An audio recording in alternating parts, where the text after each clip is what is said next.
itu adalah Andi dan Dhani ya, Andi dan Dhani. Jadi kepolisian perlu bertanggung jawab terhadap isu, atau bukan isu lagi ya, karena sudah ada putusan pengadilan ya yang menyatakan Andi dan Dhani itu adalah buron atau DPO. Oleh karena itu polisi kita minta pertanggungjawabannya, kenapa dihilangkan Andi dan Dhani itu, dan kemudian yang tersangka sekarang. Jadi oleh karena itu kita minta polisi lebih transparan dan terbuka untuk membuka siapa sebenarnya pelakunya. Begitu. Tapi Bang, kalau misalnya memang sudah ada sudah dicatat ya di pihak kepolisian, emang bisa segampang itu gitu loh, di saat sudah ramai baru tiba-tiba dihilangkan gitu. Ya itulah profesionalisme polisi. Pertanyakan kenapa mereka selama ini membiarkan, kemudian ketika dibuka menjadi film lalu ditonton dan dirubah gitu loh. Untuk itu diminta kepada polisi Jawa Barat, Polres Cirebon maupun Jawa Barat bertindak profesional, bertindak akuntabel, supaya bisa memberikan kepastian hukum, kemanfaatan dan keadilan ya. Ada ini akan semakin panjang nggak sih menurut Abang sendiri? Tidak, kalau polisi Jawa Barat itu profesional, itu ditangkap aja pelakunya dan itu sudah diidentifikasi orangnya. Okay. Bang, tapi apa dasar yang dinyatakan penyidik terhadap pernyataan dihapuskannya itu? Menurut Abang sendiri gimana pertanggungjawaban terhadap institusi? Itu menurut saya itu akal-akalan. Kenapa Andi dan Dhani mau dihapuskan dari daftar itu? Itu akal-akalannya mereka. Dan Andi dan Dhani itu harus diidentifikasi siapa orangnya dan di mana sekarang, harus diburu sampai ketangkap ya. Masyarakat juga beri informasi. Kalau memang tahu di mana Andi dan Dhani, dilaporkan aja atau ditangkap aja, karena dia sudah buron. Tapi apakah memang bisa status DPO itu otomatis dicabut gitu kan? Tidak bisa.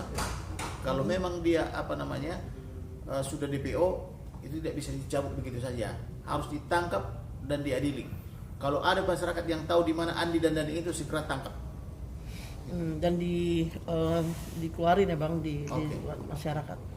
Bantuan media lah. Kan kemarin juga sempat pihak dari kepolisian sempat merilis gitu ya pelakunya tuh Peggy. Nah sempat kan ada 3 DPO ya, dan berkaitan dengan itu kemarin juga sempat Polda Jabar mengkonfirmasi bahwa ternyata DPO itu hanya 1 gitu. Nah terkait dengan adanya berubah-berubah nih, nah itu membuat ini nggak sih kredibilitas kepolisian ini, kalau menurut Ibu nih sebagai, tadi sudah disampaikan oleh Pak Kamarudin bahwa ada research internasional kemudian menyatakan bahwa di Asia Tenggara kepolisian Republik Indonesia itu berada di urutan terbawah ya. Dari sisi apa? Dari sisi profesionalisme. Namun kita juga sebagai advokat yang berhubungan secara langsung dengan pihak kepolisian, itu memang tidak semua kepolisian itu buruk. Banyak di antara mereka yang punya integritas yang tinggi, namun masih ada banyak juga oknum yang lalai mengikuti aturan administratif. Kan ada aturan administratif, yaitu hukum acara pidana, yaitu peraturan Kapolri, yaitu peraturan Kabareskrim misalnya ya. Jadi ada banyak, dan itu yang saya kadang-kadang menyesalkan adalah supervisi ke bawah itu masih kurang. Jadi ketika itu terjadi di Jawa Barat, mungkin itu tidak seprofesional ketika itu terjadi di Jakarta atau di Polri. Ketika itu terjadi di misalnya Sumatera Barat, nah itu tidak seprofesional ketika itu di Jawa Barat dan seterusnya. Jadi adalah tugas berat dari Pak Kapolri untuk bagaimana caranya agar profesionalisme itu merata dari Sabang sampai Merauke, ya, sehingga ketika masyarakat ada keluhan dimanapun tidak perlu menunggu sampai viral, profesional saja, gitu. Jadi jangan sampai hal-hal ini kan kasihan ya, itu kan rakyat masyarakat ya, kita kan ingin kepastian hukum. Ya bayangkan saja anak dibesarkan capek-capek terus kemudian dibunuh, terus kemudian diperkosa, pacarnya juga dibunuh gitu ya. Dan itu ini menjadi viral ketika sudah dijadikan film, ketika ada yang kerasukan, katakanlah seperti itu. Nah ini barulah jadi viral gitu. Ini sangat disayangkan. Jadi saya pun sebagai advokat, Pak Kamarudin pun sebagai advokat, meminta kepada pihak kepolisian, khususnya Pak Kapolri, tolonglah dilihat dan disupervisi. Agar apa? Agar masyarakat itu bisa kembali percaya kepada kepolisian ya. Itu ya Mas Kang. Mungkin Pak ada yang mau ditambahin lagi Pak? Bapak ini, Bapak Tawa. Iya, di kasus ini sebenarnya kembali lagi diuji ya, profesionalisme Polri.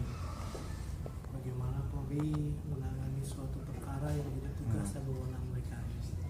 Kembali lagi ini kita melihat dalam pelaksanaannya masih banyak terjadi pelanggaran ya, penerapan dari hukum acara, dari peraturan pelaksanaan, dari perkap Polri, perkab dan sebagainya. Artinya rakyat meminta, hal ini mungkin ya korban termasuk juga pelakunya adalah kepastian hukum dan keadilan. Itu yang harus segera diberikan oleh Polri dan untuk meningkatkan citra dan nama baik Polri di masyarakat. Dan agar ini juga memberikan kembali penegakan hukum yang baik, yang adil bagi seluruh masyarakat Indonesia. Untuk kasus ini sih saya melihatnya sepertinya mencari tanggal kadaluarsa ya. Artinya ini berlarut-larut sejak 8 tahun. Nah, sedangkan kita tahu bahwa pidana itu ada kadaluarsanya.